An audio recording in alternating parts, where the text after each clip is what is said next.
اعوذ باللہ من الشیطان الرجیم بسم اللہ الرحمن الرحیم الحمد للہ رب العالمین والصلاة والسلام علی سید الانبیاء والمرسلین حبیب الہ العالمین ابی القاسم محمد اللہم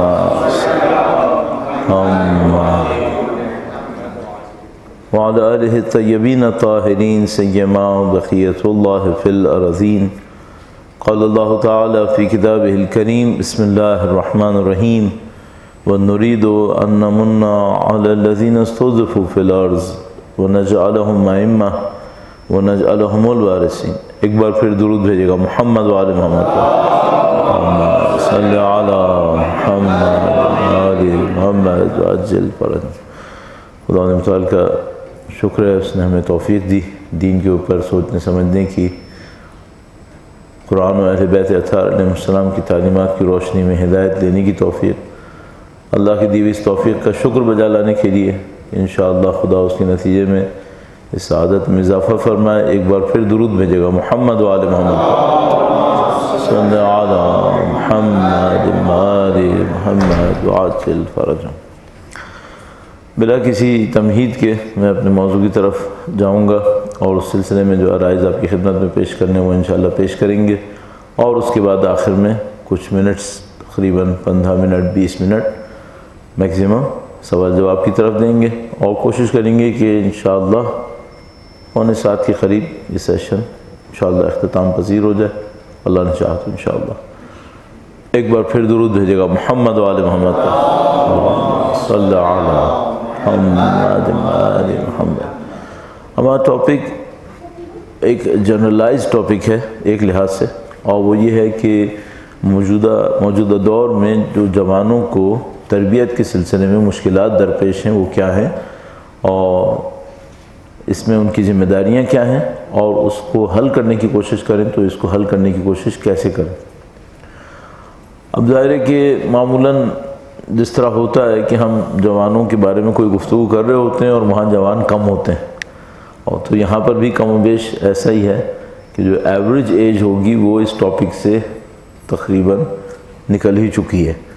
تو اس میں یہ تھا کہ میں نے ابھی اسی لیے لفٹ میں مولانا صاحب سے پوچھا کہ بھئی یہ جو آپ کہہ رہے ہیں یہ ذمہ داریاں کیا ہیں، یہ جوانوں کی ہیں یا والدین کی؟ کیونکہ مجھے خدشہ یہی تھا کہ یہاں جوان نہیں ہوں گے، والدین ہوں گے۔ تو انہوں نے کہا کہ نہیں، ہم جوانوں کی ذمہ داری کو کہہ رہے ہیں۔ تو بہرحال میں تھوڑا سا مکس کروں گا کہ تھوڑا والدین کی ذمہ داری بھی کہوں جو یہاں پر ہیں، تو انسان اگر کسی جگہ پہ بیٹھ کر ان کے بارے میں کچھ کہے جنہوں نے سننا نہیں ہے، تو اس سے بہتر ہے کہ ان کے بارے میں کہہ دے جنہوں نے یہاں پہ ہونے کی وجہ سے سننا ہے۔ تو ہماری مجالس میں معمولاً یہی ہوتا ہے کہ ہم ان کو سناتے رہتے ہیں جو سننے کے لیے وہاں بیٹھے بھی نہیں ہوتے، اور جو بیٹھے ہوتے ہیں ان کی کوئی کام کی بات کرتے نہیں ہیں۔ تو وہ ایک عجیب ڈائلیما ہے، کرائسس ہو جاتا ہے۔ تو ہم یہاں پر کوشش یہ کریں گے، اس سے پہلے تیزی سے تھوڑا اس میں زیادہ وقت لگائے بغیر یہ کہ جدید دور ہے کیا، جدید دور ہم کہتے کس ہیں، اس کے اوپر تھوڑی سی بات کر لیتے ہیں۔ تو دوبارہ اب مزید تفصیلات میں جائے بغیر، مقدماتی تفصیلات میں جائے بغیر، ایک بار پھر درود بھیجے گا محمد و آل محمد پر صلی علی محمد۔ حقیقت یہ ہے کہ جو مجھے سمجھ میں آتا ہے، بعض اوقات کوئی چیز بہت زیادہ مشہور ہوتی ہے، لیکن اگر تھوڑا سا ہم قریدنے پہ آتے ہیں تو وہ چیز اتنی مشہور جو لگ رہی ہوتی ہے اتنی معلوم ہوتی نہیں ہے۔ تو یہ لفظ آپ نے اپنی زندگی میں ہزاروں، شاید ہزاروں سے زیادہ دفعہ سنا ہوگا، جدید دور۔ لیکن اگر میں آپ سے پوچھوں کہ جدید دور کہتے کسے ہیں، تو یہ ڈسٹنگوش کرنا میرے خیال میں کافی مشکل ہے، کیونکہ آپ اور میں معمولاً ایکوپمنٹس کے اندر آنے والی ماڈرنائزیشن کو جدید دور کہتے ہیں معمولاً۔ تو مثال کے طور پر اگر میں آپ کو 2 تصویریں دکھاؤں جس میں ایک سیکنڈ ورلڈ وار کے زمانے کا جہاز ہو اور ایک آج کا کوئی ہوائی جہاز یا فائٹر پلین ہو، اور میں آپ سے کہوں کہ ان دونوں کا فرق کیا ہے، تو آپ کہیں گے یہ قدیم ہے اور یہ جدید۔ تو آپ کی اور میری قدیم اور جدید کی جو ڈیفینیشن ہے وہ خواہ نہ خواہ ایکوپمنٹس کے اوپر ہے۔ پہلے زمانے میں مثال کے طور پر گھوڑے گاڑی میں اور بگی میں سفر کرتے تھے، اب مثال کے طور پر پاکستان کی ٹرین میں سفر کرتے ہیں اور دنیا کے لوگ بہرحال کسی اور ٹرین میں سفر کرتے ہیں، تو ہم بہرحال ایک جدید اور قدیم کا بڑا حسین یا غیر حسین امتزاج ہیں، جو اس کی صورتحال شہر کے اندر ہمیں نظر آ رہی ہے۔ تو قدیم یا جدید ہے کیا؟ یہ جو ڈیفینیشن ہے ایکوپمنٹس کی یا مینز آف ٹرانسپورٹیشن کی یا مینز آف کمیونیکیشن کی، یہ میرے خیال میں بہت ہی مبہم تعریف ہے جدید کی۔ جدید کی جو بہت اچھی تعریف، میں بغیر کسی دوبارہ کہوں گا تفصیل میں جائے بغیر کہ کیوں یہ تعریف اچھی نہیں ہے اور کیوں یہ تعریف بہتر ہے جو میں بھی عرض کر رہا ہوں، میرے خیال میں ہم اس کی تعریف وسائل سے نہ کریں بہتر ہے، ہم اس کی تعریف، جدید کی تعریف مینٹیلٹی سے کریں، یہ زیادہ بہتر ہے۔ مینٹیلٹی وہ زیادہ بہتر نظر آئے گی۔ مثال کے طور پر ترقی یافتہ ہونا، جدید ہونا، اگر آپ کو ایک آدمی کی مثال دوں جو دنیا کے بہترین برانڈز کے کپڑے پہنا ہوا ہو اور دنیا کی بہترین گاڑی کے اوپر بیٹھا ہوا ہو اور آپ کے سامنے کوئی جاہلانہ رویہ دکھائے، تو میں آپ سے کیا کہوں گا؟ آپ اسے کیا کہیں گے؟ یہ ترقی یافتہ ہے یا نہیں ہے؟ لیکن اس نے کپڑے تو دنیا کے ترقی یافتہ برانڈز کے پہنے ہوئے اور گاڑی بھی ترقی یافتہ ہے، لیکن اس نے جو بیہیویئر دکھایا وہ جاہلانہ ہے۔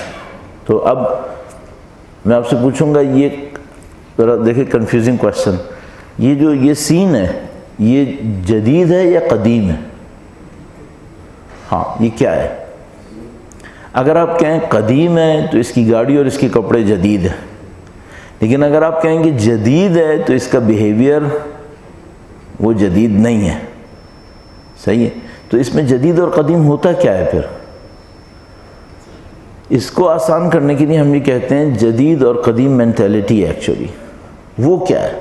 جدید اور قدیم، ہاں، قدیم وہ ہوتی ہے کہ جس کے اندر شخص بغیر کسی دلیل کے کوئی رویہ دکھائے، اور جدید وہ ہونا چاہیے جس میں شخص کے پاس اپنے بیہیویئر کے لیے کوئی لاجیکل آرگومنٹ ہو۔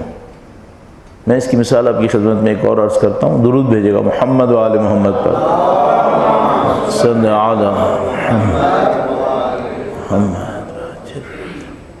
مثلا فرض کیجئے میں آپ سے کہوں کہ بھائی ایک گھرانہ ہے، وہاں پر ایک رسم چلی آ رہی ہے کہ وہ مثلا منگل کے دن کسی کو ننگے پاؤں نہیں چلنے دیتے اپنے گھر میں۔ ہاں، بدھ کے دن آپ ننگے پاؤں چل سکتے ہیں، پیر کے دن بھی آپ ننگے پاؤں چل سکتے ہیں، منگل کے دن ننگے پاؤں نہیں چل سکتے۔ صحیح ہے؟ تو میں آپ سے پوچھوں گا کہ یہ اگر کوئی ایسا گھرانہ ہو اس ٹائپ کے رسم و رواج کے ساتھ، تو یہ قدیم ہے یا جدید ہے؟ نہ آپ نے اپنے اس کے کپڑے پوچھے، نہ آپ نے اس کے گھر کا آرکیٹیکٹ پوچھا، نہ آپ نے اس کے مشینوں گاڑیوں کے بارے میں پوچھا، تو آپ نے قدیم کیسے کہہ دیا؟ ایگزیکٹلی، مینٹیلٹی پرانی۔ یہ پرانی کیوں ہے؟ اس کو آپ پرانا کیوں کہہ رہے ہیں؟ آپ کے ذہن میں اور میرے ذہن میں اس بنیاد پہ یہ آئے گا کہ پرانا وہ ہوتا ہے جس کو اپنے کام کے لیے دلیل کی ضرورت نہیں ہوتی، وہ رسم و رواج پہ چل رہا ہوتا ہے، وہ رسم کوئی بھی ہوئی وہ چلتا رہے گا، سوال ہی نہیں کرے گا۔ صحیح؟ اور جدید آپ کے اور میری اس تعریف میں کون ہوگا؟ وہ ہوگا جو اپنے کام کے لیے دلیل رکھے گا۔ صحیح ہے؟ میں دوبارہ اب دیکھیں اسی کو قبول کر لیتے ہیں، تھوڑا سا آگے بڑھتے ہیں۔ میں ایک گلاس اٹھاتا ہوں، سیدھے ہاتھ سے پیوں گا، بسم اللہ الرحمن الرحیم، صلی اللہ علیہ یا ابا عبداللہ۔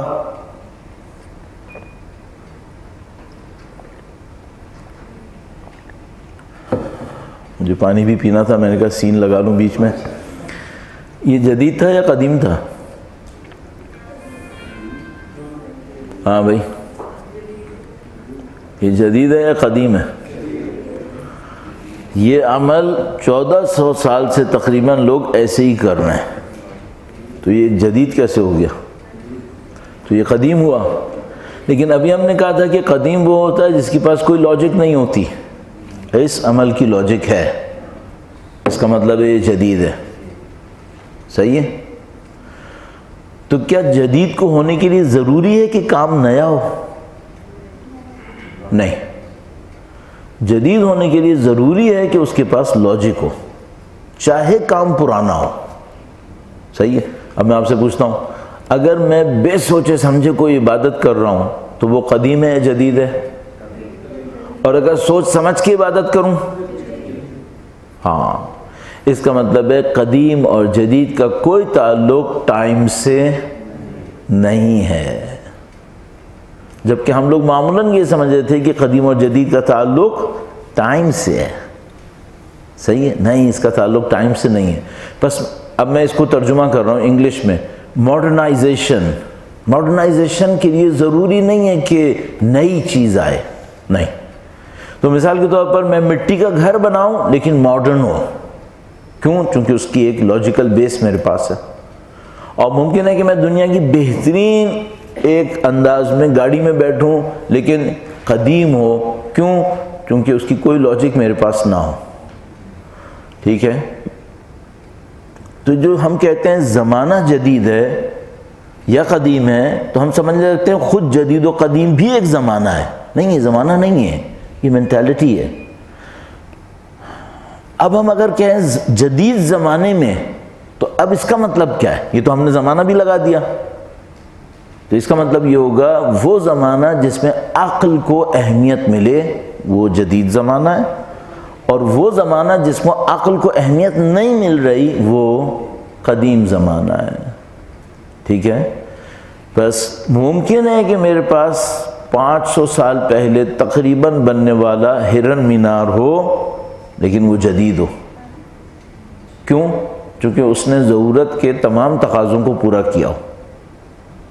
تو مثال کے طور پہ شیخو پورہ میں جو ہرن مینار ہے، میرے خیال میں یہ ماڈرن آرکیٹیکٹ ہے، کیونکہ اس نے اس زمانے کی تمام ضرورتوں کو پورا کیا تھا.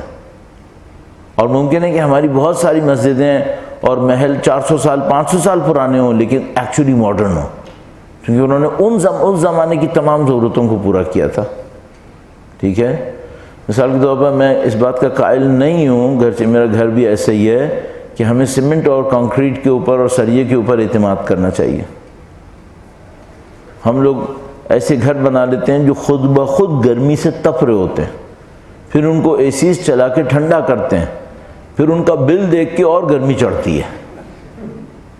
تو پھر یہ ہم نے کیا کیوں ایسے؟ اس کا مطلب ہے ہم لوگ قدامت پسند ہیں. ہم لوگ قدامت پسند ہیں. اگر ہم جدت پسند ہوتے تو ہم یہ حماقت نہ کرتے. تو آپ کو اور مجھے فوراً دیکھنا پڑے گا اپنی لائف کے اندر. ہم میں سے بہت سارے لوگ دنیا کی بہترین برانڈز پہنیں گے، بہترین گاڑیوں میں بیٹھیں گے، بہترین گھروں میں بیٹھیں گے، لیکن انتہائی قدامت پسند ہوں گے. وہ لوگ وہ جدید نہیں ہوں گے. اس کی وجہ کیا ہے؟ وہ لاجیکل نہیں ہے. تو یہ میرا پہلا پوائنٹ ہے کہ آپ کو اور مجھے اگر ماڈرن بننا ہے، ماڈرنائزیشن کی تعریف ایکوپمنٹس میں نہیں ہے، ماڈرنائزیشن کی تعریف نئے اور پرانے کے اندر بھی نہیں ہے، ماڈرنائزیشن کی تعریف لاجک اور فلسفی کے اندر ہونی چاہیے. اگر آپ کے پاس کسی کام کی منطق ہے، کسی کام کی صحیح دلیل ہے، یا آپ کا کام جدید ہے، آپ ماڈرن ہیں. لیکن اگر یہ نہیں ہے تو پھر کوئی فائدہ نہیں ہے، آپ پھر کچھ بھی کرتے رہیں، آپ بہت قدیم ہے، قدامت پسند دماغ ہے آپ کا.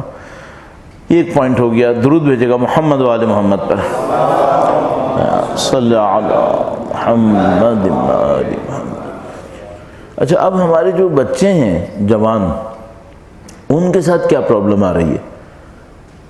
اچھا، یہاں پر میں تھوڑا سا ایک تبصرے میں عرض کرتا چلوں کہ میں جتنا اب آج کے ٹین ایجز سے مل رہا ہوں، آج کے ٹین ایجز سے میں جتنا مل رہا ہوں، مجھے یوں لگ رہا ہے جیسے، معذرت کے ساتھ یہ کہنا پڑ رہا ہے، نارمل نہ ہونا نیا نارمل ہے. سائیکالوجیکل. یعنی اپنے بچوں سے ہم ملتے ہیں، دیکھتے ہیں تقریباً ہر بچے کے اندر کوئی ایک ڈس آرڈر ہے، اور یہ ڈس آرڈر ہونا یہ آج کا نیا نارم بنتا جا رہا ہے. یعنی مثلا آپ کہیں گے کہ کیسے ہو سکتا ہے، لیکن مثال کے طور پر میں آپ سے پوچھتا ہوں، کیا بچوں کے اندر کنسنٹریشن کم نہیں ہو رہی؟ اس کا ایک سائیکالوجیکل نیم ہے اس بیماری کا کہ کنسنٹریشن کم ہو رہی ہے. اچھا، کیا بچے مثال کے طور پر انگزائٹی کا شکار اور ڈس سیٹسفیکشن کا شکار نہیں ہیں ہمارے؟ ایک سائیکالوجیکل ایشو ہے، ایک سائیکالوجیکل ڈس آرڈر ہے. کہ ایک انسان کے پاس آلموسٹ وہ سب کچھ ہے جو اس کے پاس اس وقت ہونا چاہیے تھا، لیکن ابھی بھی اس کے اندر سکون نہیں ہے۔ البتہ اگر میں بچے کہہ رہا ہوں تو صرف نشانی کے طور پہ کہہ رہا ہوں، بڑوں کے ساتھ بھی یہی ہو رہا ہے۔ میں بہت اس اسٹیٹسٹکس کو دہراتا ہوں کہ امریکہ کے اندر تقریباً روزانہ تقریباً 300 لوگ ڈرگز کے اوور ڈوز سے مرتے ہیں۔ روزانہ تقریباً 300 لوگ ڈرگز کے اوور ڈوز سے مرتے ہیں۔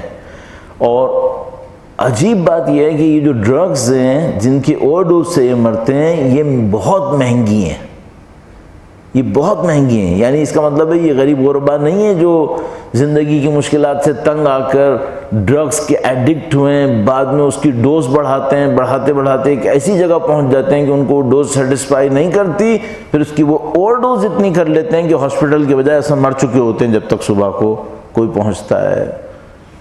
یہ عمرہ ہیں، یہ یعنی امیر لوگ ہیں یہ لوگ، تو پھر یہ کیوں یہ کر رہے ہیں؟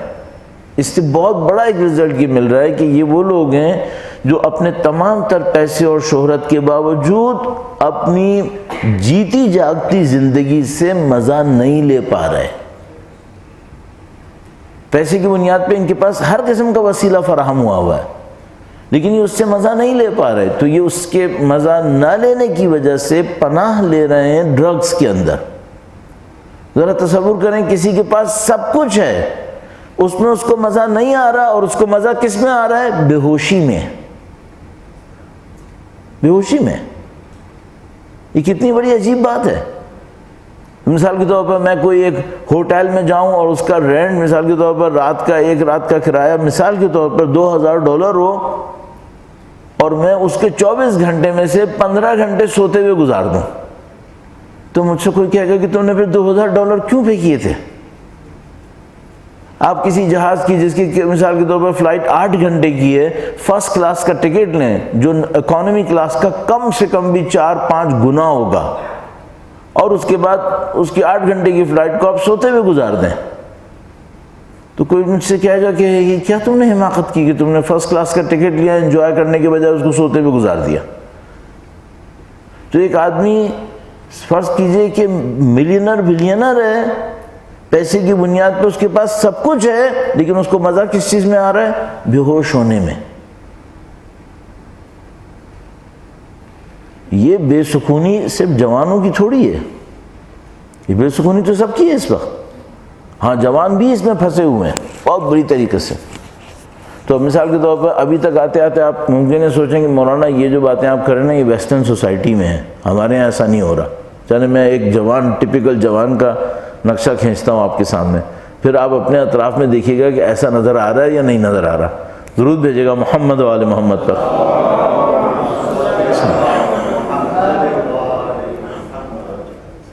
ایک بچہ ہے جس کو اسکرین کی عادت ہے، وہ اسکرین مختلف قسم کی ہو سکتی ہیں، ممکن ہے کہ چیٹ جی پی ہو، جی ڈی پی کیا کہیں گے، جی پی ہو، وہ ہو، ممکن ہے کوئی ویڈیو گیم ہو، ممکن ہے جسٹ سرفنگ ہو، ممکن ہے سوشل میڈیا ہو، اس کو اس کی عادت ہے، ٹھیک ہے؟ تو وہ دن بھر اس کا انتظار کرتا ہے کہ رات ہوگی، سب لوگ اپنے اپنے بلوں میں جا چکے ہوں گے، پھر میں اپنی اسکرین پہ بیٹھوں گا۔ پھر وہ بیٹھتا ہے، اور اس کو نیند آئے یا نہیں آئے، اس نے مثال کے طور پر 6-8 گھنٹے وہاں ہونا ہے۔ پھر جب سب صبح کو اٹھنے لگتے ہیں تو یہ سوتا ہے۔ پھر اس کے بعد مثال کے طور پر اس کو 9 بجے 10 بجے کہیں کالج یا یونیورسٹی جانا ہے، بڑی مصیبت کر کے یہ اٹھتا ہے اور چلا جاتا ہے، پھر دوبارہ دن کاٹتا ہے اور رات کو پھر یہ جاگتا ہے، اور یہ یہی کرتا رہتا ہے۔ اور اگلے دن اگر اس کو 9-10 بجے نہ جانا ہو تو شاید یہ اگلے دن صبح 9-10 بجے تک کھیلے گا، پھر یہ دوپہر میں سوئے گا، اور پھر یہ رات کو 1-2 بجے اٹھے گا دوبارہ بیٹھنے کے لیے۔ صحیح ہے؟ جب یہ کام بار بار کرے گا تو اس کے کچھ عرصے کے بعد اس کے اندر ایک اینگزائٹی آئے گی۔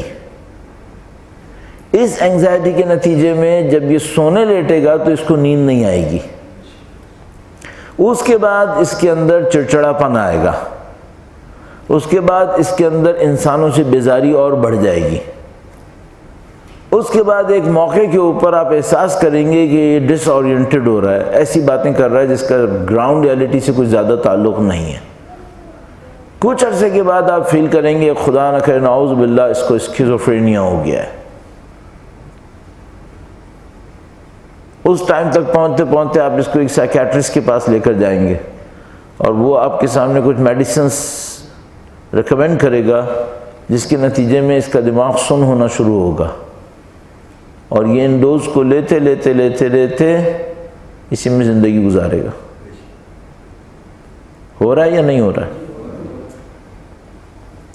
آپ نے جتنی تیزی سے اور جتنی تعداد میں جواب دیا وہ خود کافی ہے سمجھنے کے لیے کہ ہم ان سے بہت مختلف نہیں ہیں، ہم یہیں کھڑے ہیں۔ اچھا، اب یہ وہ مشکل ہے جس میں ہمارا جوان ہے۔ اچھا، ہماری مشکل کیا ہے؟ میں ہوں دیندار، میری مشکل یہ ہے کہ بچہ نماز نہیں پڑھ رہا، صحیح ہے؟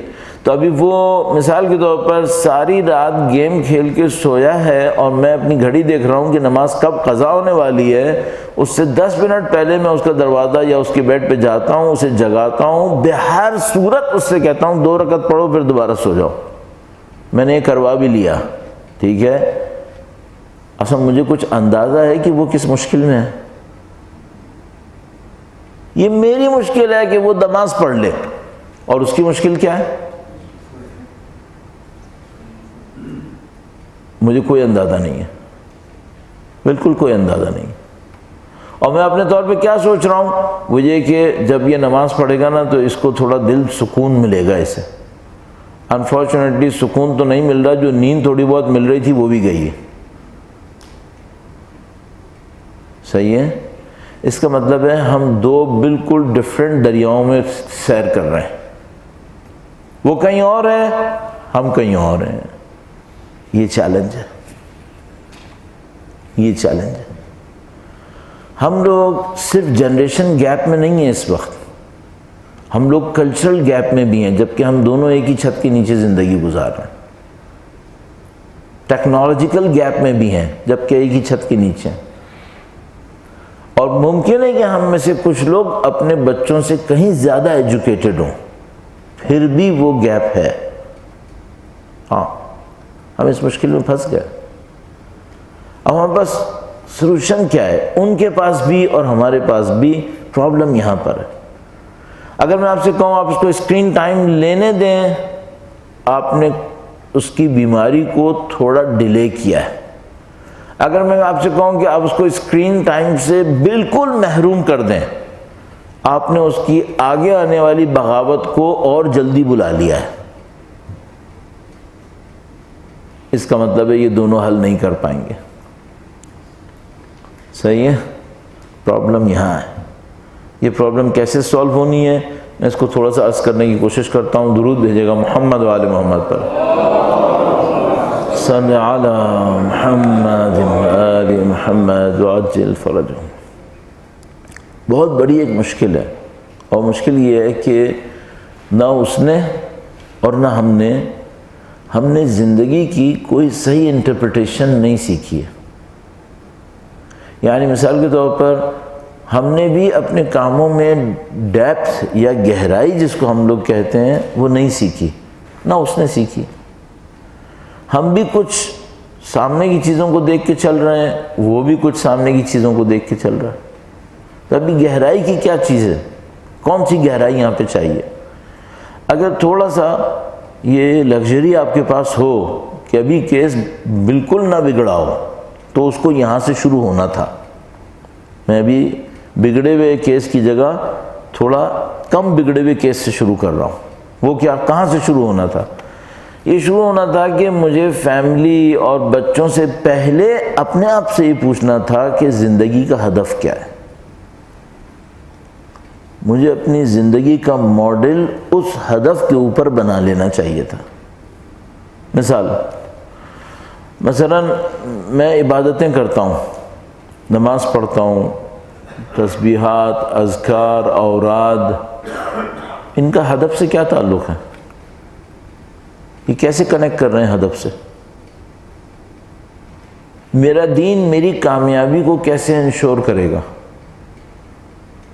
ابھی ہم سب لوگوں نے معاشرے کے حساب سے عرض کر رہا ہوں، ہم نے اپنی زندگیوں کو 2 حصوں میں تقسیم کیا، ایک وہ جو دنیا کی زندگی ہے، ایک وہ جو دین کی زندگی ہے، ان کو 2 حصوں میں لے کے چل رہے ہیں۔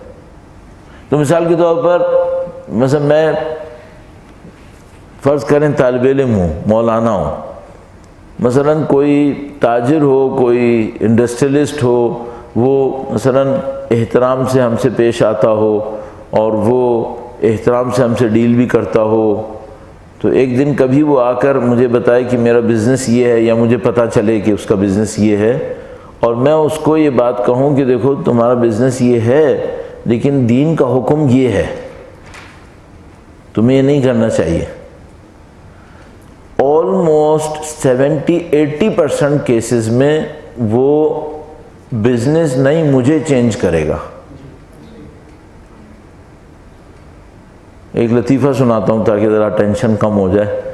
وہ ہمارا ایک دوست تھا، وہ بہت منہ پھٹ آدمی تھا، تو وہ ایک بلی دیکھتا ہے پارکنگ لاٹ میں، اس کا اپارٹمنٹ تھا کافی اونچا، تو بلی پارکنگ لاٹ میں اس کو ملتی ہے، بچہ، بلی کا بچہ، تو وہ دیکھتا ہے یہ بالکل ہی ایسے پڑا ہوا ہے ابنڈنٹ، تو وہ اس کو اٹھا لیتا ہے۔ اس کی جو ماں تھیں وہ بہت ایجڈ تھیں تھوڑی، تو انہوں نے اس کو کہا، اوپر لاتے لاتے جب وہ لفٹ میں بیٹھ کے اوپر آ رہے تھے، تو انہوں نے کہا کہ دیکھو اس گھر میں یا بلی رہے گی یا میں رہوں گی۔ تو اس نے کہا کہ دیکھیں ماما ایسی باتیں مت کریں، آپ رات میں کہاں جائیں گی بالآخر، تو آپ اتنی رات میں کہاں جائیں گی؟ تو میں یہ کہوں گا اس سے کہ بھئی آپ جو کر رہے ہیں وہ غلط ہے، تو وہ بزنس چینج نہیں کرے گا، مجھے چینج کرے گا۔ ہاں میں نے سیکھ لیا ہے کہ بٹن کو آن آف کرنا ہوتا ہے، انہوں نے یہی کیا تھا، تو وہ فوراً مجھے چینج کرے گا۔ کیوں؟ کیونکہ وہ مجھ سے کہے گا مولانا یہ آپ کا اسفیئر نہیں ہے، آپ زیادہ سے زیادہ یہ مجھے بتائیں کہ نماز کے مستحبات کیا ہیں، کون سا ذکر مجھے نماز سے پہلے کرنا ہے، کون سا ذکر نماز کے بعد کرنا ہے، ایسی چیزیں آپ کا کام ہے، بزنس میں آپ دخالت مت دیں۔ ہاں اس کا مطلب یہ ہے کہ 2 حصوں میں تقسیم کیا ہوا ہے، ایک دینی زندگی وہ علیحدہ ہے، ایک دنیا کی زندگی وہ علیحدہ ہے۔ جب ہمارے بچے ہماری زندگیوں کو ایسا تقسیم ہوتا دیکھتے ہیں تو میں بغیر ہاتھ جوڑے زبان سے کہہ رہا ہوں 10 بستہ، وہ دین سے بیزار ہو جاتے ہیں، وہ دین سے بیزار ہو جاتے ہیں۔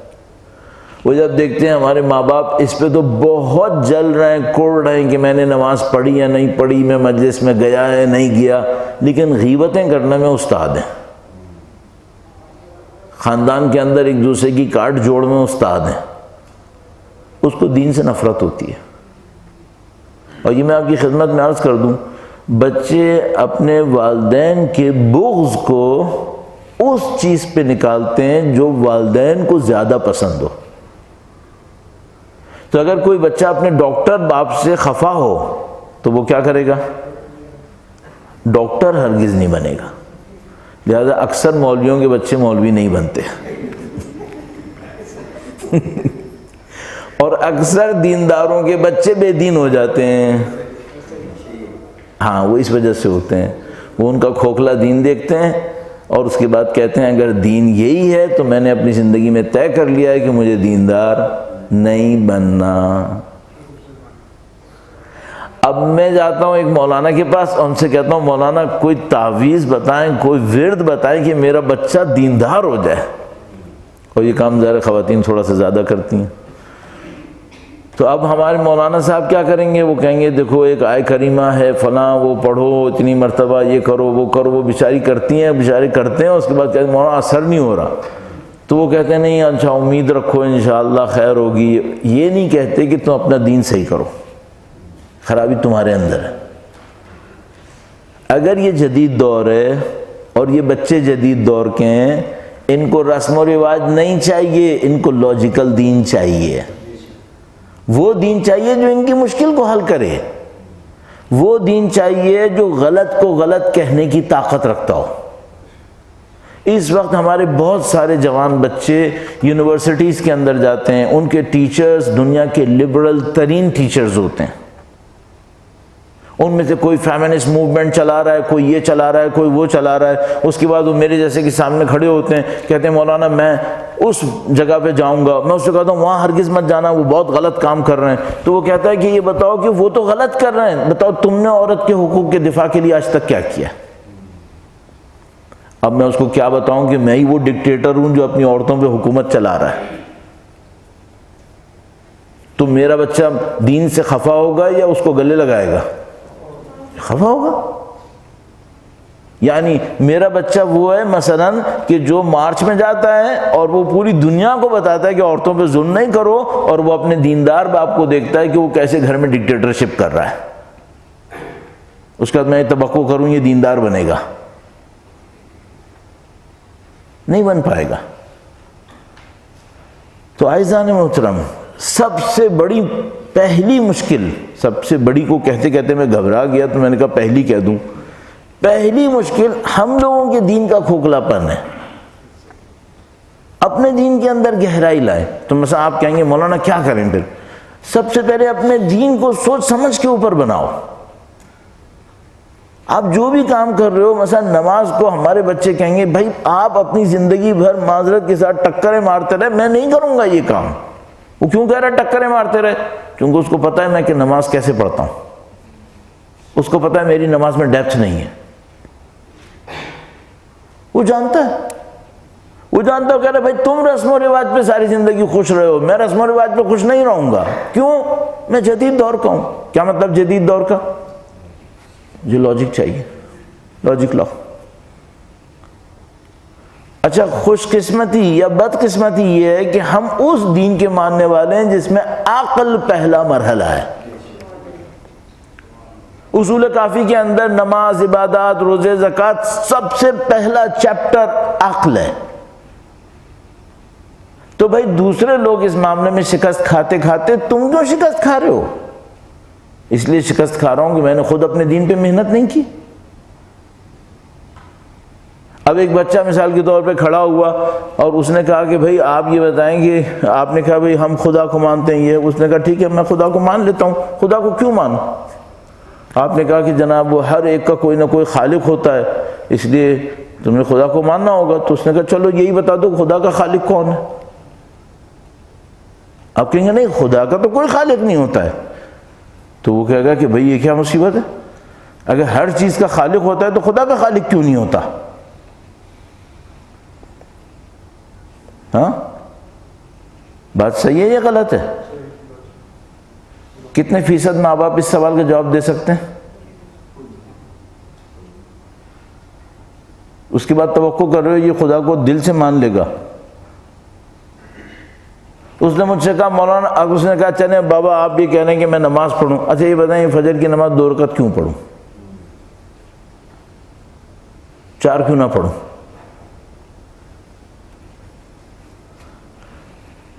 مجھے بھی نہیں پتا کہ 4 کیوں نہ پڑھوں، لیکن مجھے یہ پتا ہے کہ دین کے اندر بعض جگہ پہ تعبد ہے، بعض جگہ پہ تعقل ہے۔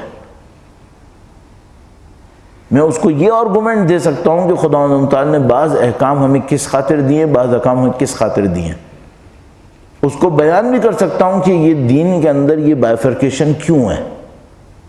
اگر آپ نہیں کر سکتے آپ وہاں اسٹک ہو جائیں گے، اور بچہ کے دماغ میں پہلا شبہ دین کے بارے میں آپ کی یہ خاموشی دے گی۔ اچھا آپ کہیں گے کہ مولانا ابھی اگر ہم نہیں جانتے تو کیا کریں؟ سادہ سا کام ہے، اپنے بچے سے کہو بیٹا میں نے ابھی اس معاملے کو نہیں سوچا تھا، میں اس کو ایکسپلور کروں گا اور اس کو میں تحقیق کر کے تم کو جواب دے کے بتاؤں گا کہ کیا ہوا ہے۔ پھر آپ جاؤ پوچھو، 2-4 کتابیں پڑھو، اس کو قائل کرو۔ اچھا یہ ہم نے کرنا نہیں ہے، کیوں؟ کیونکہ ہم رسم و رواج کے دین والے تھے، سوچنے سمجھنے کا تھوڑی تھا۔ یہ عصر جدید اور رسم و رواج کے دین کا ٹکراؤ ہے۔ اب اگر آپ کو اپنے بچے کو کنونس کرنا ہے، سب سے پہلے اپنے دین کو لاجک پہ لائیں۔ آپ ایک غیر عقل مندانہ کام کر رہے ہیں دین کے اندر اور بچے سے کہہ رہے ہیں تم بھی یہی کرو چونکہ تمہارے باپ نے یہ کیا تھا۔ وہ وہی کرے گا کہ ماما آپ رات میں کہاں جائیں گی بالآخر، تو وہ باپ کو چینج کرے گا، اسٹائل چینج نہیں کرے گا اپنا. تو یہ سب سے بڑی مشکل ہے. اس کے بعد کیا مشکل ہے؟ اس کے بعد دین کا امپلیمنٹیشن، دین کی پرائرٹیز. چلے میں ایک جگہ پہ، چونکہ بہرحال وقت کا بھی تھوڑا خیال کرنا ہے، میں اس کو تھوڑا سا سمیٹتے ہوئے لاتا ہوں ایک پوائنٹ کے اوپر جو میرے خیال میں بہت امپورٹنٹ ہے. درود بھیجے گا محمد و آل محمد پر، صلی علی محمد. ایک بار مل کے درود بھیجے گا محمد و آل محمد پر.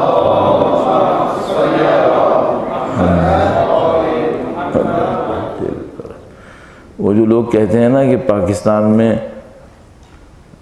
لوگوں کو لے کے چلنا آسان کام نہیں ہے، تو آپ دیکھیے کہ آپ 100 لوگ بھی نہیں ہیں لیکن ایک ساتھ مل کے درود بھی نہیں پڑھ پا رہے. دیکھ رہے ہیں یہ مشکل ہے. بہرحال کوئی مسئلہ نہیں ہے، جس طرح بھی پڑھیں. آپ نے درود تو پڑھ لیا، الحمدللہ رب العالمین، خدا کا شکر ہے. اچھا، اب میں جو بات آپ کی خدمت میں عرض کرنا چاہ رہا ہوں، میں دوبارہ یہ کرتا ہوں، جب ٹینشن زیادہ ہونے لگتا ہے، میں کوئی ایسی بات کہتا ہوں جو ذرا سا لوگوں کو ٹینشن میں لاتی ہے، تو پھر میں ایک لطیفہ سنا دیتا ہوں تاکہ وہ ٹینشن تھوڑا سا کم ہو جائے. تو یہ بہت پرانے زمانے سے میں نے ایک ای میل مجھے ملا تھا، بعد میں واٹس ایپ پر بھی آتا رہا وہ، اور اس میں، اچھا اس سے پہلے کہ میں بتاؤں ایک بات آپ کی خدمت میں عرض کروں گا. جنک میٹیریل واٹس ایپ پہ اتنا آتا ہے کہ اگر آپ رفلی یہ سوچیں کہ میں نے ہر چیز فارورڈ کرنی ہے تو گارنٹیڈ 70-80% آپ جنک فارورڈ کر رہے ہوں گے، گارنٹیڈ. حتیٰ اگر آپ نے سوچا کہ میں فلٹر کر کے فارورڈ کروں گا تو میرا خیال ہے کم سے کم 20-30% پھر بھی آپ جنک فارورڈ کریں گے، کیونکہ آپ اتنا شارپ فلٹر نہیں ہیں. لہذا میں آپ کی خدمت میں درخواست یہ کروں گا، حتی الامکان کوشش کریں کہ میں نے فارورڈ نہیں کرنا ہے، بلاک کریں، فارورڈ نہیں کرنا until unless convinced ہوں کہ اس کو بھیجنا اچھا ہے. جب تک 100% کنونس نہ ہو مت بھیجیں آگے، ٹھیک ہے. یہ تھوڑا سا ایک راستہ روک لے گا. یہ اتنی زیادہ جو چیزیں غلط آ رہی ہیں سوشل میڈیا کے اوپر. اچھا، اب جناب علی وہ بات کر رہے ہیں فون پہ، تو ہم لوگ تھوڑا سا رک جاتے ہیں تاکہ کال ختم ہو جائے. درود بھیجیں محمد و آل محمد.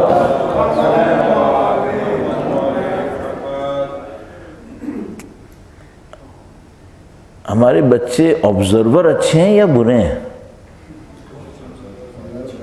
استاد ہیں، استاد ہیں، ایک ایک چیز نوٹ کرتے ہیں.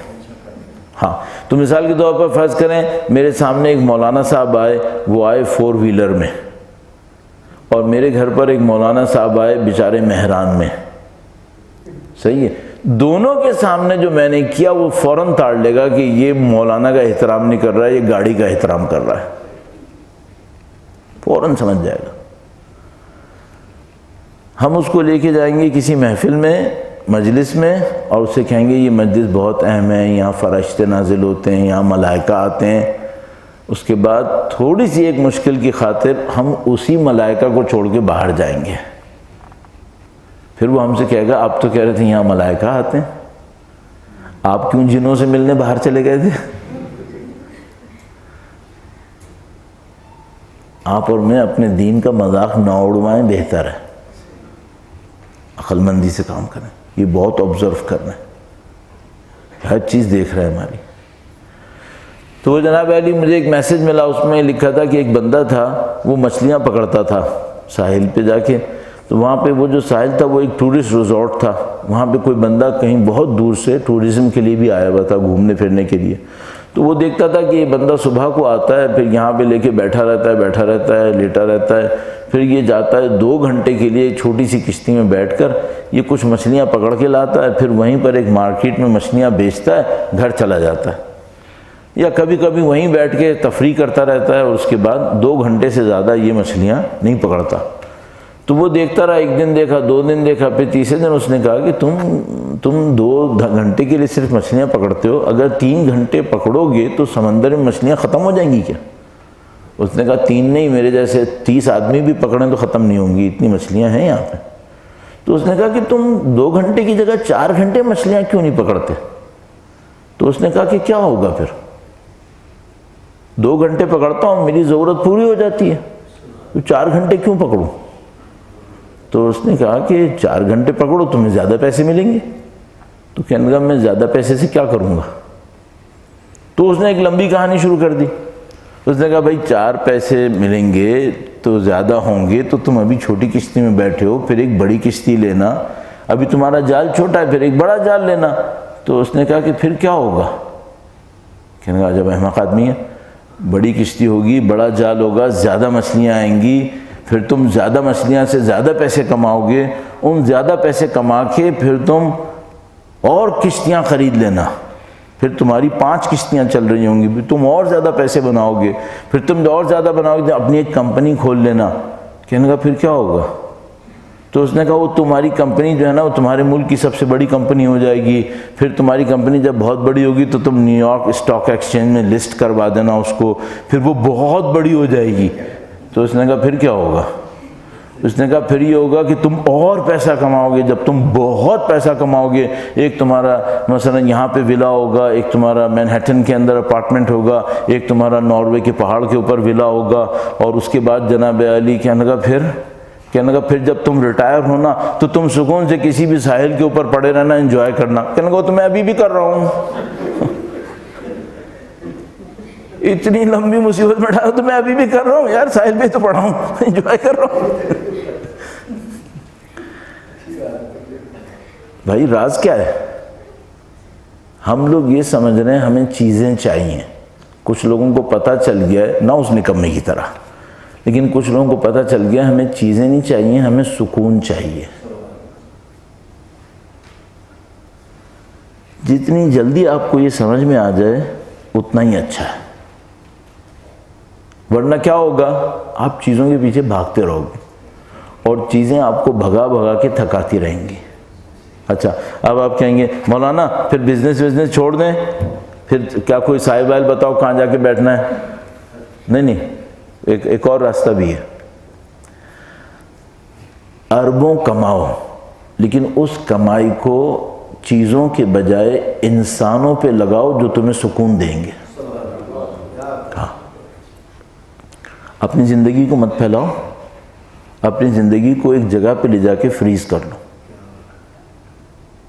اپنی زندگی کو چیزوں کی دوڑ میں مت لگاؤ،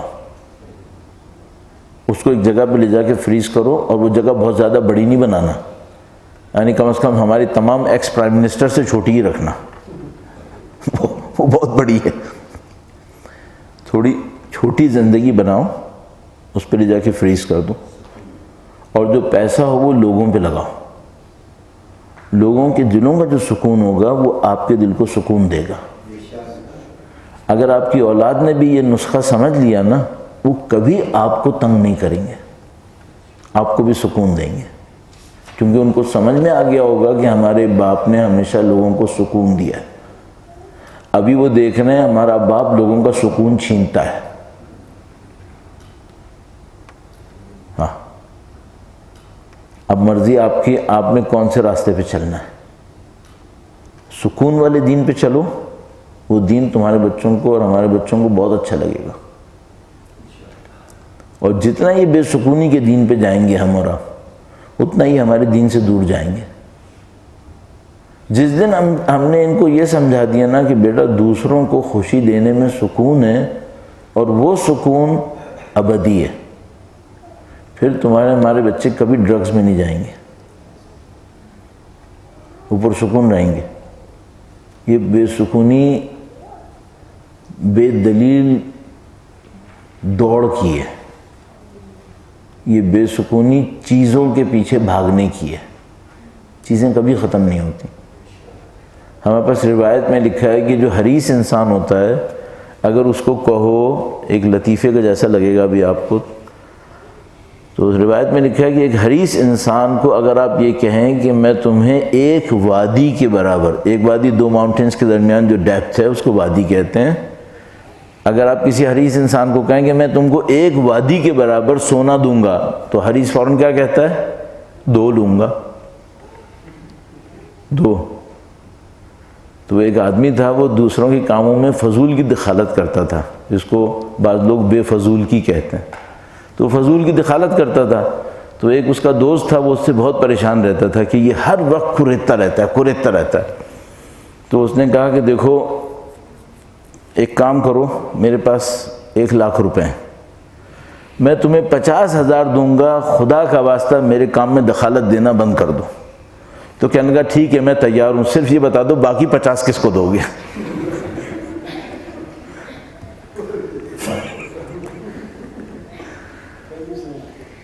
بھائی ہمارے آپ کے دین میں سکون ہے، اسے خراب مت کرو، چونکہ اگر اس کو خراب کر دیا نا یہ کبھی صحیح نہیں ہونے والا ہے۔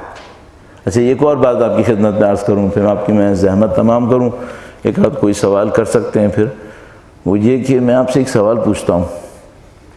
فرض کریں میرے والد نے اپنی زندگی کی جو پہلی گاڑی لی ہو، میرے والد نے کبھی گاڑی نہیں خریدی تھی ویسے تو، لیکن اگر کوئی گاڑی لی ہو، پہلی گاڑی ان کی، یا ان کی کوئی بہت عزیز گاڑی، ٹھیک ہے، وہ ان کے گھر پہ تھی اور ہمارے گھر پہ تھی، اور مثلاً میرے والد کا انتقال ہو گیا اور وہ گاڑی میرے والد کی نشانی کے طور پر میرے گھر کے گیراج میں کھڑی ہے، صحیح ہے؟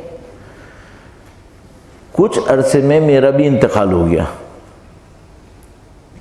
وہ گاڑی گیراج میں کھڑی ہے، میں آپ سے ایک بات پوچھتا ہوں، کتنے میرے بچے ہوں گے جو اس گاڑی کو نہیں بیچیں گے؟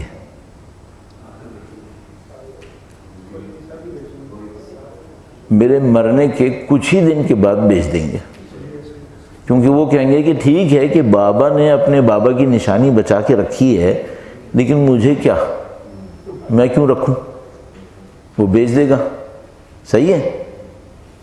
10 بستہ ہمارے دین کے ساتھ بھی یہی ہونے والا ہے۔ اگر یہ گاڑی کارآمد نہیں ہوئی، اگر یہ دین کی گاڑی کارآمد نہیں ہوئی تو یہ ہماری لیگیسی کو آگے بڑھا دے گا۔ اگر ہماری دین کی گاڑی کارآمد ہوئی یہ بچا کے رکھے گا۔ یہ جتنے میں نے مثالیں دیں ان میں ان بچوں کی مثالیں دیں جو اندر سے شیطان نہیں ہے، اور اگر کوئی خدا نہ کرے نعوذ باللہ تعالی ہمارے نصیب میں ایسا آ گیا جو اندر سے شیطان تھا، تو پھر تو سمجھ لو کچھ بھی کر لو وہ تو نوح کا بیٹا ہی رہے گا، وہ نہیں بدلنے والا، صحیح ہے؟ لیکن میری جو پوری گفتگو تھی وہ اس پر تھی جو نارمل بچوں کے بارے میں۔ نارمل بچے نہیں ہیں اس سے غلط، زیادہ تر صحیح ہوتے ہیں، وہ ہمارے ہاتھوں صحیح یا غلط ہوتے ہیں۔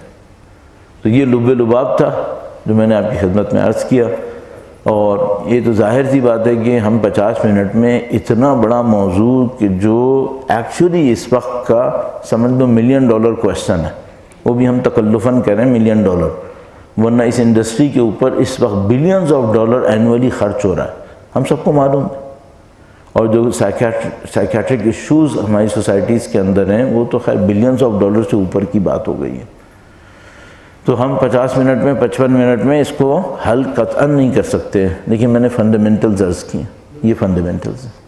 تو میں اس کو سم اپ کرتا ہوں۔ نمبر 1، آپ کے لیے میرے لیے بہت ضروری ہے کہ ہمارا دین لاجیکل ہو، نمبر 1۔ نمبر 2، ہمارے اور آپ کے لیے بہت ضروری ہے کہ ہم منافقت نہ کریں۔ نمبر 3، ہمارے اور آپ کے لیے بہت ضروری ہو کہ ہمارا دین ہماری مشکلوں میں ہمارے ساتھ کھڑا ہو۔ اگر دین کا یوٹیلائزیشن نہیں ہوا تو وہ اجبا کی پرانی گاڑی ہے جس کو وہ باقی نہیں رکھے گا، ٹھیک ہے؟ آخری بات، ان سب کو جمع کرتے ہوئے انسانوں کے کام آؤ، قناعت کی زندگی گزارو، چاہے اربوں کماؤ، اس میں کوئی شبہ نہیں، کماؤ اربوں کماؤ، کچھ تو خمس نکال ہی دو گے، یہ مذاق کی بات تھی، اربوں کماؤ کوئی مسئلہ نہیں ہے، زندگی میں قناعت پہ رہو تاکہ پرسکون رہیں گے، صحیح ہے؟ اور جتنا ہم اور آپ لوگوں کے دلوں کو سکون پہنچائیں گے اتنا ہی ہمیں اور ہماری اولاد کو سکون خدا پہنچائے گا، یہ قانون الہی ہے۔ اس پر ہم اس مشکل کا قابو پا سکتے ہیں، ورنہ یہ میں آپ کو خدمت میں عرض کر دوں تقریباً گارنٹی سے ہم ماڈرن سائیکیٹرسٹری کے اور ماڈرن سائیکالوجی کے ذریعے سے اس پرابلم کو حل نہیں کر پائیں گے، اس میں اتنا دم نہیں ہے۔ اگر یہ حل ہو سکتے ہوتے تو خود امریکہ کے اندر ڈیلی 300 لوگ اوور ڈوز سے نہ مر رہے ہوتے، یہ حل ہو چکے ہوتے۔ درود بھیجے گا محمد و آل محمد پر، صلی علی محمد و آل محمد وعجل فرج۔ اگر کوشچن کے لیے ویسے میں ہمیشہ پریفر کرتا ہوں کہ کاغذ کے اوپر لکھ کے ہو، ظاہر ہے کہ وہ ایک ذرا اوتھینٹک طریقہ رہتا ہے، لیکن مجھے نہیں معلوم ابھی کیا سوچا ہے، کیا پلان کیا۔ مائک ہے ہمارے پاس، تو اگر کسی کو سوال کرنا ہو تو یہ بھی اچھا ہے، مائک ہے۔ صرف ایک احتیاط کیجیے گا، خدا کا واسطہ کسی کا نام نہیں لیجیے گا، بعد میں میرے لیے بہت مشکل بن جاتی ہے کہ اگر خدا نہ کرے آپ نے کسی کا نام لے دیا تو میں اس کو کہاں سے سنبھالوں گا۔ تو نام کسی کا بھی لیے بغیر آپ کوئی سوال کرنا چاہیں تو کر لیجیے گا۔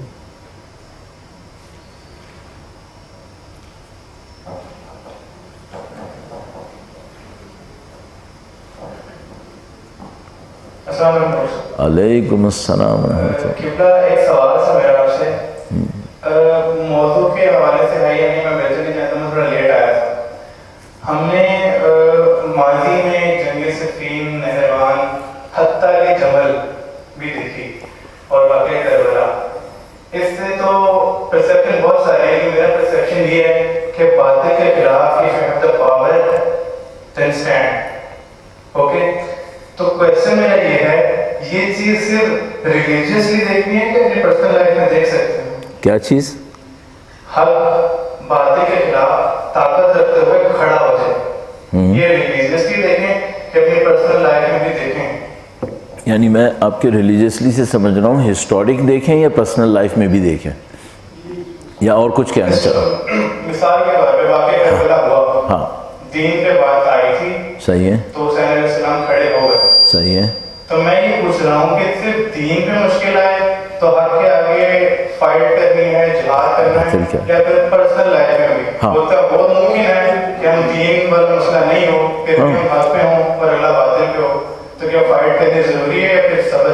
ہاں شکر ہے کہ انہوں نے پھر صبر کو نیگیٹو لہجے میں نہیں کہا، ورنہ جواب تو یہ دے چکے ہوتے۔ سمجھنے بعض اوقات کیا ہوتا ہے، ہم لوگ سوال کرتے کرتے جواب امپوز بھی کر چکے ہوتے ہیں، انہوں نے یہ نہیں کیا، انہوں نے پازیٹیو دونوں سائڈ میرے لیے چھوڑ دیں کہ میں اس پہ بول سکوں۔ اس میں تھوڑی سی ڈیٹیل ہے، میں ان کا پوائنٹ سمجھ رہا ہوں۔ مثلا فرض کریں دین پہ بات آئی، اور دین پہ بھی ایسی بات آئی جیسے امام سید الشہداء کے سامنے آئی، تو انہوں نے اسٹینڈ لیا۔ مثلا فرض کرو ایشو کوئی دینی نہیں ہے، ہمارے خاندان میں ایک آدمی ہے جس نے دوسرے پہ ایک ظلم کیا ہے، دین کا بھی کوئی تعلق نہیں ہے، اسٹینڈ لینا یا نہیں لینا، یہی کہنا چاہ رہا ہے، صحیح؟ اچھا اب اس میں تھوڑی سی ایک ڈیٹیل ہے۔ اچھا ایک ڈیٹیل وہ ہے کہ کسی نے میرے ذاتی حق کو پامال کیا ہے، کسی نے میرے ذاتی حق کو پامال کیا ہے، اس کا کوئی تعلق دین کے لینے دینے سے نہیں ہے، اور وہ جو ذاتی حق ہے وہ ایبسولوٹلی میرا ہے، کسی اور کا بھی اس میں کوئی لینا دینا نہیں ہے۔ اس پہ دین مجھ سے کہتا ہے تم صبر کر لو، اس کی جزا بہت ہے، اس میں کہتا ہے، ٹھیک ہے؟ اچھا اب دوسرا پوائنٹ یہ ہے کہ نہیں، دو آدمی ایک دوسرے سے گتھم گتھا ہوئے ہیں کسی معاملے کے اوپر، اس سے میرا کوئی لینا دینا نہیں ہے، میرا کوئی حق پامال نہیں ہوا، میرا ذاتی حق، ٹھیک ہے؟ ان میں ایک آدمی دوسرے سے لڑ رہا ہے اور اس نے اس کے ساتھ ایک غلطی کی ہے، ٹھیک ہے؟ اب مجھے اس کا ساتھ دینا ہے یا نہیں دینا ہے، اور ایشو دینی نہیں ہے، ان کے فرضیے میں ایزمپشن میں ایشو دینی نہیں ہے۔ اچھا اس کو ہم دو طرح سے دیکھتے ہیں، ایک دفعہ ہوتا ہے حق ہے اور باطل، ایک دفعہ ہم کہتے ہیں نہیں دونوں نے ایک دوسرے کے ساتھ ڈرامہ کیا ہے، اس دفعہ اس نے زیادہ کیا ہے، ٹھیک ہے؟ یہ کچھ اور کیس ہے۔ تو مثال کے طور پر میں نے اس کو مثلا 100 میں سے 10 لیول کا نقصان پہنچایا تھا، اس نے ریٹیلیٹ کیا اور 10 کا نقصان نہیں پہنچایا، 20 کا نقصان پہنچایا۔ اب جب اس نے 20 کا نقصان پہنچا دیا تو دوسرا مجھ سے پوچھتا ہے کہ تم نے اس مظلوم کا ساتھ دینا ہے یا نہیں دینا، صحیح ہے؟ تو میں اس سے کہوں گا کہ مجھے صرف یہ بتا دو کہ جب اس نے 10 کا نقصان پہنچایا تھا تو ٹریگر کس نے کیا تھا؟ ٹھیک ہے ابھی اس نے زیادہ نقصان پہنچایا ہے، سمجھ رہے ہو بات کو؟ تو مجھے جا کر ڈیپتھ میں یہ دیکھنا پڑتا ہے کہ یہ گیم کہاں سے شروع کیا گیا ہے ایسے کیسز میں۔ اچھا اب یہ سینیریو بھی چینج کر دیتے ہیں۔ ایک سینیریو، ایک آدمی ایبسولوٹلی مظلوم ہے اور ایک آدمی ایبسولوٹلی ظالم ہے، اس نے ٹریگر نہیں کیا تھا لیکن اس نے شروع کیا اور پھڑ سے اس کو نشانہ بنا دیا۔ یہاں پر میں کہوں گا امیر المومنین کا فرمان، فرمایا کُونَ لِلظَّالِمِ خَصْمًا وَلِلْمَظْلُومِ عَوْنًا، اے حسن و حسین ظالم کے دشمن بن جاؤ، مظلوم کے ساتھی بنو۔ ہاں اگر یہ کیسز نہ ہوں جو میں نے شروع کے بتائے، یہ کیس ہو کہ ایک مظلوم ہے اور ایک ظالم ہے، اس کے لیے امام کیا فرما رہے ہیں؟ معاملہ دین کا ہو یا نہ ہو، اگر ایک مظلوم ہے ایک ظالم ہے، تم ظالم کے دشمن بنو اور مظلوم کے مددگار۔ لیکن میں پھر دوبارہ عرض کر رہا ہوں، دیکھ لینا وہ پہلے کے سینیریوز نہ ہوں بس، ٹھیک ہے؟ درود بھیجیں محمد و آل محمد پر، صلی علی محمد و آل محمد وعجل فرجہ۔ السلام علیکم۔ وعلیکم السلام۔ ابھی آپ نے کہا کہ ہماری لائف میں قناعت ہونی چاہیے، یعنی ہم سیٹسفائیڈ رہیں اپنے جو بھی پروردگار نے عطا کیا، لیکن اگر آپ کا کمپٹیشن بہت ہو، کمپیریزن کرنے والے بہت ہوں، حاسدین بہت ہوں، تو ہم کیسے اس سے مطلب قناعت کیسے کر سکتے ہیں؟ اگر کوئی گائیڈ کر سکے۔ ہاں اس میں یہ تھا کہ پہلی بات میں آپ کے سوال کے جواب میں، آپ کے اس پوائنٹ کے جواب میں یہ کہوں گا وہ یہ کہ اگر کوئی چیلنج نہ ہو اور میں قناعت کروں، وہ تو زیادہ ریوارڈ بھی نہیں ہے پھر۔ مثلا میں ایک علاقے میں گیا، وہاں سارے سست بیٹھے، صحیح ہے، اور میں ان سست لوگوں کے درمیان اہل قناعت ہوں۔ اب ایک تو مصیبت مکس ہو جاتا ہے، بعض اوقات یہ قناعت کر رہا ہے یا کاہل آدمی ہے، یہ بھی سمجھ میں نہیں آتا بعض اوقات۔ مثلا ایک آدمی کام کاج کا کچھ نہیں ہے، وہ اپنی صلاحیتوں کو جو خدا نے اس کو دی ہیں استعمال نہیں کرتا، چھوٹی موٹی روکی سوکی کھا کے گزار دیتا ہے، کوئی سے پوچھتا ہے یہ کیوں کر رہے ہو تو کیا کہتا ہے؟ دنیا میں زہد اختیار کرنا چاہیے۔ بندے خدا، میں نے ایک طرف سے کہا تھا اربوں کماؤ، خدا نے جو پوٹینشیل دیا اس کو تو یوٹیلائز کرو، یہ تھوڑی زہد ہے، یہ تو ناشکری ہے۔ خدا نے جو آپ کو پوٹینشیل دیا آپ اس کو استعمال کریں، خدا نے جو آپ کو اپرچونٹیز دی ہیں ان کو استعمال کریں، اس کے بعد اپنی زندگی میں قناعت کریں۔ تو پہلی بات تو یہ تھی کہ بھئی اگر چیلنج ہی نہیں ہے کوئی تو پھر تو مسئلہ بھی نہیں ہے کوئی، ختم ہو گیا معاملہ۔ قناعت کا موضوع آتا ہی وہاں پر ہے جہاں ہم ان لوگوں کے درمیان بیٹھے ہیں جو اہل قناعت نہیں ہیں۔ تو مثال کے طور پر بالکل صحیح جیسے آپ نے کہا آج کا دور ہے، 10 لوگ ہیں جو بھاگ دوڑ میں لگے ہوئے ہیں، اور جو اس بھاگ دوڑ میں نہیں لگا ہوا غلط اور صحیح کے ساتھ، اس کو وہ کیا کہتے ہیں؟ بالکل صحیح فرمایا، بے وقوف ہے۔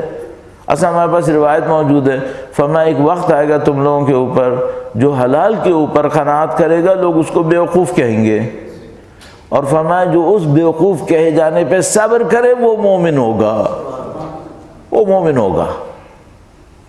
تو یہ تو بالکل کنفرم ہے کہ اہل کمپٹیشن ہمیں اور آپ کو پش کریں گے کہ بھئی تم بھی اس مقابلے میں اترو۔ خدا متعال فرماتا ہے کہ یہ جو اہل کفر ہے اگر تم ان کی طرح ہو جاؤ تو یہ تم سے خوش ہو جائیں گے، یہ تم سے خوش ہو جائیں گے۔ تو چیلنج یہاں پر ہے کہ آپ دوسروں کے دکھاوے کے باوجود صبر کریں، قناعت کریں، آپ اپنی زندگی کو ان کی طرح لے کے نہ چلیں۔ ہاں یہ میں ابھی ساتھ ساتھ یہ جملہ بھی کہوں گا کہ میں یہ نہیں کہہ رہا کہ میں اپنے آپ کو غریب دکھاؤں، فقیر دکھاؤں، یہ نہیں کہہ رہا ہوں۔ ایوریج لائف میں رکھوں، ایک ایوریج لائف میں رکھوں، اور میں نے ایک جملہ استعمال کیا تھا وہ بہت امپورٹنٹ تھا، اپنی لائف کو ایک سٹینڈرڈ پہ لے جا کے تھوڑا فریز کرنے کی کوشش کروں۔ اچھا اس کے مقابلے میں کیا ہوتا ہے، ہم لوگ اپنی فائنینشیل ڈیولپمنٹ کے ساتھ ساتھ اپنے گھر اور اپنے محلے کو تبدیل کرتے رہتے ہیں۔ غلط نہیں ہے آپ اپنی جگہ بہتر بنا لیں، لیکن اب آپ بھاگ رہے ہیں اس جگہ پر جہاں پہ پیسے والے بیٹھے ہیں، یہ صحیح نہیں ہے۔ آپ اس جگہ جائیں جہاں آپ کا دین اچھا چلے گا، جہاں پرسکون زندگی گزار سکیں، اس میں کوئی برائی نہیں ہے۔ لیکن آپ نقل اتار رہے ہیں پیسے والے کی، یہ صحیح نہیں ہے، یہ کام مت کریں۔ ٹھیک ہے؟ اور کوئی سوال؟ علیکم السلام. جیسا کہ آپ نے آواز میں بیان کیا بچوں کے اسپیشلی یوتھ کے حوالے سے اسکرین ایڈکشن کا، تو جیسا کہ جس دور میں ہم رہ رہے ہیں اس دور میں نہ صرف یوتھ، اسی طرح سے میرے ایکچولی کویسچن کے دو حصے ہیں، ایک یوتھ سے ریلیٹڈ ہے اور ایک کڈس سے ریلیٹڈ ہے. جو چھوٹے بچے ہیں وہ بھی بہت زیادہ فیملیئر ہو چکے ہیں آج کے اسکرینس کے، اس میں کوئی بھی اسکرین، موبائل ہوں، لیپ ٹاپ یا ٹیبلیٹس. اسی طرح سے ینگسٹر جو ہمارے یوتھ ہے، ٹین ایجرس، وہ بھی ہاں ان کا سینیریو ڈفرینٹ اپنے ایج گروپ کے حوالے سے ہے. جو چھوٹے بچے ہیں ان کا اپنے ایج گروپ کے حوالے سے. آیا یہاں کویسچن یہ ہے میرا، آپ جیسے قابل علماء سے بھی اور ایسے افراد جو کہ اس فیلڈ سے ریلیٹڈ ہیں، کہ کیا کیا جا سکتا ہے اس اسکرین ایڈکشن کو پازیٹیو وے میں لانے کے لیے. جیسے بچے ہیں ہمارے پاس اینیمیشن سے ریلیٹڈ، کیونکہ بچوں میں اینیمیشن یا کارٹون سے اپنے آپ کو انٹرٹین کرنا ہے. اسی طرح سے جو یوتھ ہے ہماری، انہوں نے اپنے یوتھ کے حوالے سے اپنے آپ کو انٹرٹین کرنا ہے، کیونکہ انٹرٹین کرنے ہی کے لیے انہوں نے اپنا ٹائم پاس کرنا ہے، کیونکہ اتنا ٹائم بزی ہے. بچے بھی پڑھائی میں آج کل بہت زیادہ برڈنائز ہیں، اسی طرح یوتھ کے اوپر بہت برڈن ہے اسٹڈیز کا. تو دونوں نے جب انٹرٹینمنٹ اپنا لینا ہے، ظاہر سی بات ہے ہم جس دور میں رہ رہے ہیں، تو اس دور سے ریلیٹڈ ہمارے علماء کی کیا اس حوالے سے ایفرٹس ہیں، اور کیا ہمارے ایسے آئی ٹی ایکسپرٹس ہیں، کیا انہوں نے کیا ہے. کیونکہ بہت معذرت کے ساتھ ایک چھوٹی سی چیز، ایک ذرا سا رکو، ایک تو یہ کہ مائک کو ذرا سا نیچے رکھو تو یہ ٹون ٹون نہیں کرے گا پھر. ہاں بول.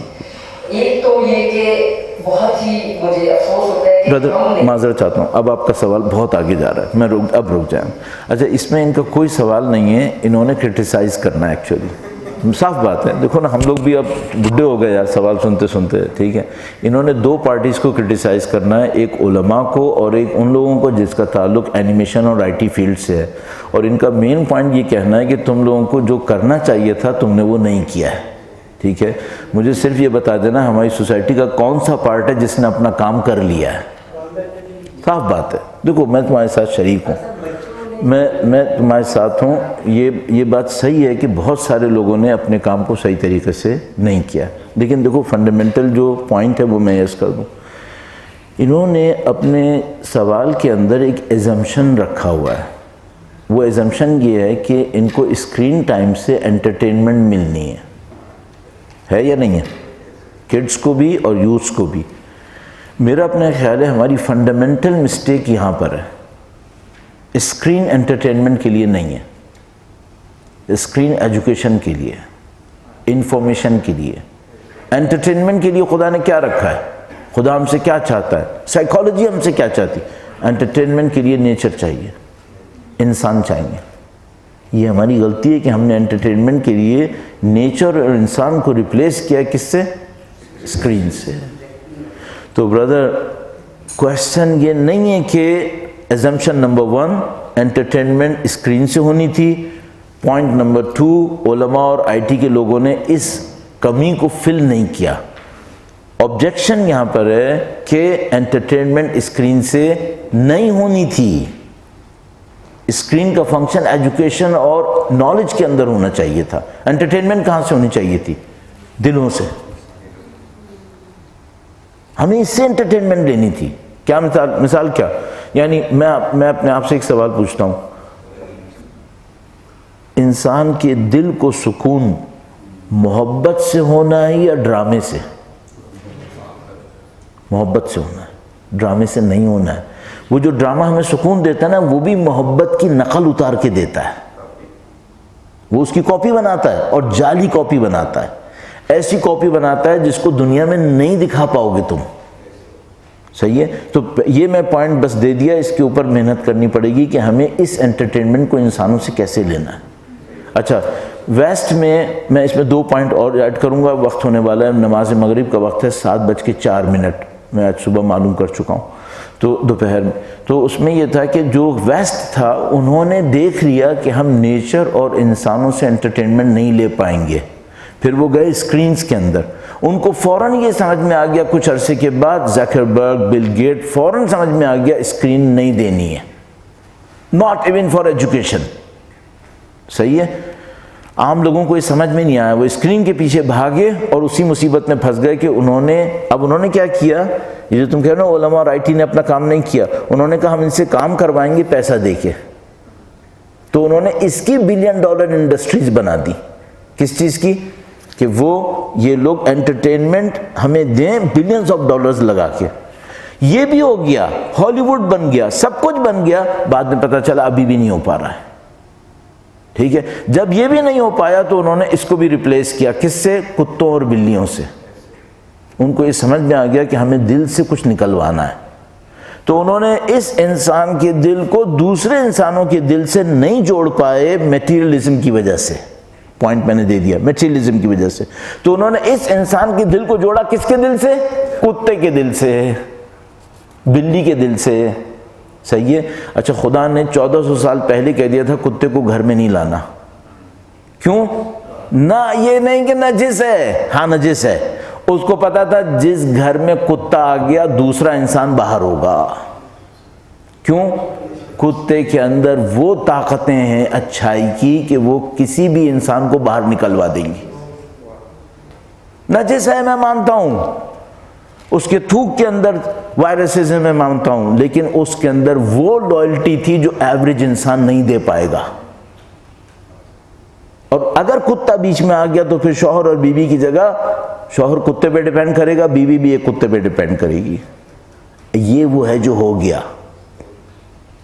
اس کے نتیجے میں پاپولیشن گروتھ مائنس میں چلی گئی۔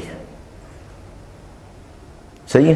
تو نہ تمہارا وہ سولوشن صحیح ہے کہ علماء اور آئی ٹی والے اینیمیشنز کے اوپر کام کریں، نہ ان کا وہ سولوشن جو بعد میں وہ لائے کہ کتوں کو اور بلیوں کو لے کر آئے۔